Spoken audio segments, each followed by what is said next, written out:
For my analysis on this, I'm now joined by Mpumelelo Zikalala, who is a legal analyst. A very good afternoon to you, Mpumelelo. Thanks very much for your time. As far as the public protector, Kollega Galega, is concerned, gratuity is discretionary. Good afternoon to you, and also good afternoon to your viewers. Yes, that's what they're saying, to say, well, it's discretionary. And that discretion is going to be, did you perform in a manner which would have pleased me in a way? Did you perform in a manner which would come back and say thank you to you, hence the word gratuity will then apply. Now, that would be contrary if in instances you've been fired, for a lack of a better word, from your job. So if that you have exited in a manner in which your term had ended, we even threw you a farewell party and said, hey, thank you for staying with us and elevating us to higher levels, then maybe the gratuity would have applied. But in a manner in which you've been technically fired, then obviously the gratuity, according to the Office of the Public Protector, does not apply to you. It's only benefits and interest that has been agreed by you and the employer, in this case the Public Protector, in the employment contract that you have signed. Well, she maintains, through her a lawyer, obviously, that, hey, no, this was part of my package. I'm entitled to this. Her basis of saying that is to say, let's look at the way the word in which it has been included in the Public Protectors Act and what has been considered. So if there are going to be any benefits which are there, the benefits would include the gratuity that I've alluded to, that it must apply to me. So according to the Public Protector, it wasn't conditional on any discretionary being applied. It wasn't conditional on any term of office being served.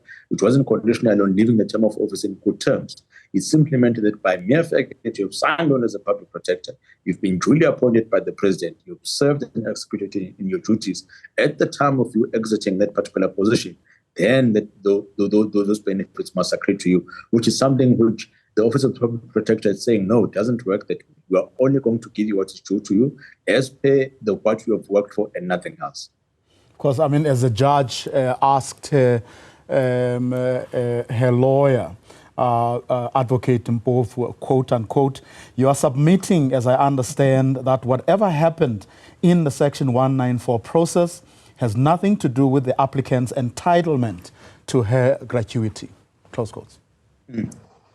I think that's what the judge was trying to ascertain, to say Mr. Mpofu or Advocate Mpofu, then saying that at the end of the day, regardless of how a person would have performed, this gratuity would have been there. Now, it's almost calling it a performance bonus without looking at the word performance. It simply means you will get an amount of money or be paid, regardless of whether your performance was good or not. So if you are going to distinguish between that, which is a normal salary, and the gratuity, it then it's going to be the job of the court to then say, let's look at what instances and what circumstances should this gratuity be paid.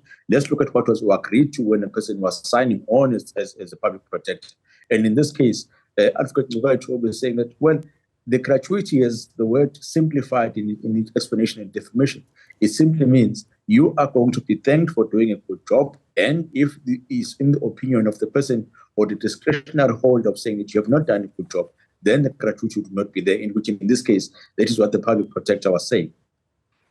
Now, here's something that caught my attention from what Advocate Mpofu also had to say. He referred to a government circular which talks about non-returning councillors and their gratuities and so on. And then he says that document,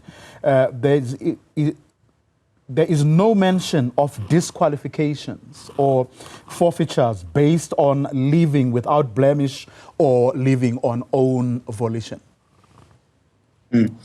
Well, there may be 2 points that might be an issue, maybe from the understanding of the courts, and what the response to that would be. Firstly is that there must be a distinguishing factor between councillors and a person who's a public protector. A public protector would have clear KPIs in terms of what is it that you must be able to perform. And in addition, there's legislation which is then applicable to her to say, this is how the things ought to be. And then you also come back to the public protector and it says, we want an individual who is fit and proper, a person who's going to execute their duties meticulously, and a person who's going to do so based on what is in the interest of the public protector.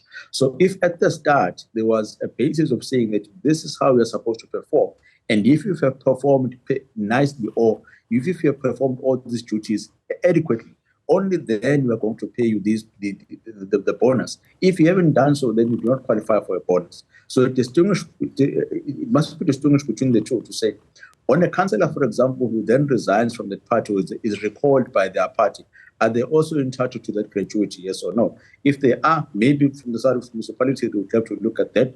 But from the side of being a public protector, a gratuity means that it's money which is paid to you, thanking you for doing a job well done. If you haven't done a job well done, then there's no gratuity that is going to be paid. Okay, let me not say maybe. I'm not comparing apples with apples, but say I work for Newzroom Afrika, and every December, Newzroom Afrika pays out a Christmas bonus based on the company's performance, which would include, let's say, my contribution. And then in November, I leave. Theoretically, am I not entitled to to my bonus, or at least a part of it? And then an investigation must be done to say, how have you left the entity? Have you left the entity because it was a mutual agreement? Did you retire or did you resign? Or was it because you were fired? And maybe another question would be, should we reward someone who has been fired for misconduct, for someone who has not done the job according to what the legislation is stating?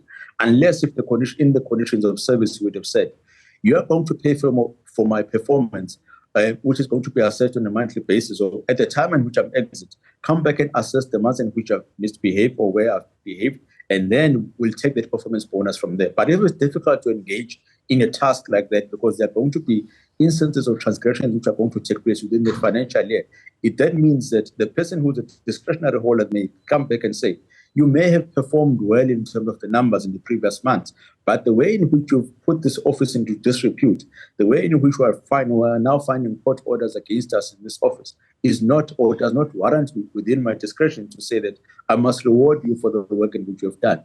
When looking at it overall, you have not done a good job, even though you're occupying the position. Where do you think, well, when all has been said and done, where do you think her case will stand or fall?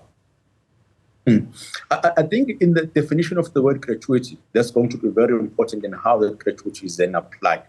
The current system which is available to us in terms of saying, when a person who holds that power looks at whether the gratuity must be paid or not, is it merely a basis of ticking a box to say, because you qualified for it, you are going to get it? Or is there a way of checking, did you perform in a good enough manner? If the answer is yes, then I don't think she will qualify on that basis, because at the end of the day, for a lack of a better word, she was fired from a job. Now, the rationality of the reasonable person test will then say, must you pay an individual that has been fired from their job and say to her, we are rewarding you, we are giving you gratuity for performing in a manner in which was exemplary of that of a public protector? If the answer to that is no, then I don't think she will succeed. But for the court, it's simply to go back and say, make a distinction between benefits which are accrued to someone simply based on their salary, and make a distinction between a gratuity which needs to be paid. And if there is, what are the discretionary measures that are there, and what is the test which is utilized to determine whether someone should be paid that gratuity or not? And that's irrespective of whether Advocate Mkhwebane still believes that she was competent and had done nothing wrong. Definitely, because if you are then disputing the mechanism that has held to the conclusion that you've done something which is incorrect, or maybe the ousting from that particular office was incorrect, you're supposed to take all those decisions on review and then only come back and say, you were supposed to pay me those particular amounts. You have not done so, and this is the evidence that I'm coming with. You have a court of law that has declared that the decision that was taken by the committee, taken by Parliament, and taken by the President were incorrect. Had it not been for that incorrect decision, my gratuity would have been intact. I would have been paid that gratuity. So all that I need for you to do now is to simply action that. But you can't do that if there's going to be a whole host of evidence and documents and decisions which are against you, saying that you did not qualify, or you did not perform in a manner which is exemplary of a public protector.